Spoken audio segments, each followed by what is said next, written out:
chronique Éducation canine avec Michel Lacasse.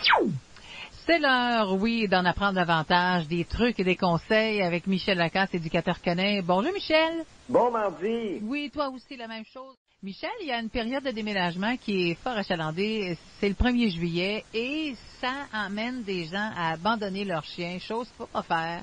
Ben oui, mouvement de masse qui engendre un phénomène, celui de l'abandon, très nombreux chez les animaux domestiques. Et les chiffres sont assez frappants si on regarde du côté de la SPCA de Montréal.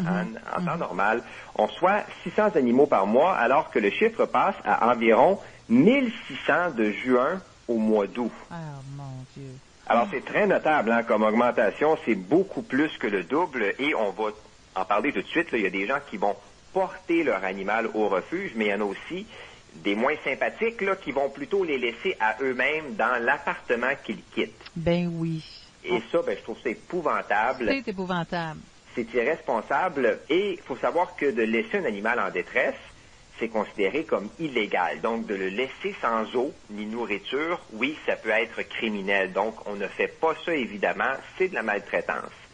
Maintenant, les causes d'abandon en juin et juillet, semble-t-il que le problème, là, est beaucoup plus lié à la législation qu'à une attitude de déresponsabilisation de la part des propriétaires d'animaux.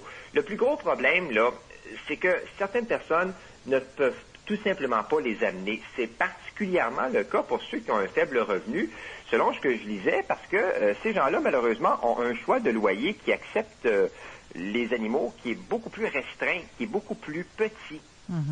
Alors, c'est triste parce qu'ils sont attachés à leurs chiens et à leurs chats, mais ils n'ont tout simplement pas le choix de s'en départir. Et je ne sais pas comment c'est à Maniwaki, mais à Montréal, on dirait qu'il y a de moins en moins de logements qui acceptent les animaux. OK. C'est non à plusieurs endroits, et lorsque c'est oui, c'est souvent avec la fameuse condition, si ton chien jappe, tu t'en débarrasses.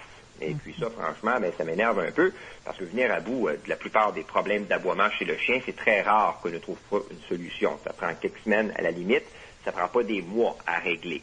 D'ailleurs, je tiens à dire que la SPCA de Montréal a lancé sa campagne Garder les familles unies pour changer la loi qui cause des milliers d'abandons d'animaux au Québec pendant les déménagements. Et les gens ont jusqu'au 9 juin prochain pour signer une pétition qui, en bref, demande au ministre des Affaires municipales, des régions et de l'occupation du territoire de rendre nulle et sans effet toute clause de bail résidentiel qui interdit la possession d'un animal de compagnie. Ça, c'est le ministre Pierre Moreau, et j'espère qu'il va prendre la chose sérieusement parce que plus de 19 630 personnes ont signé la pétition en question. Puis je pense que la SPCA de Montréal souhaite que le Québec emboîte le pas à la France, la Belgique et même l'Ontario, où des clauses, justement, qui interdisent les animaux en loyer ont été invalidées. Alors, j'ai hâte de voir le dénouement de tout ça.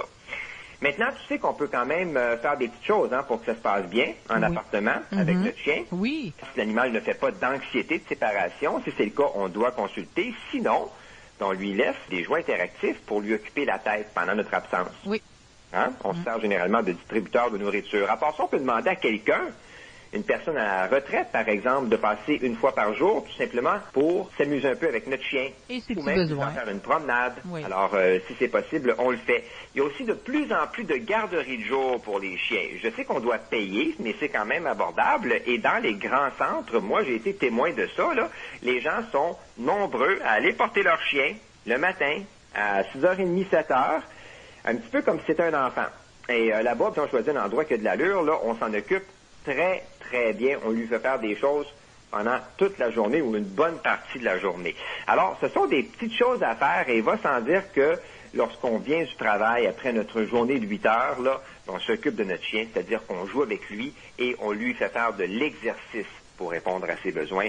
Ça, c'est super important. Michel Lacasse, c'était l'avant-dernière, la semaine prochaine, de la Swan. Oui, absolument. La semaine prochaine déjà, et on sera là mardi.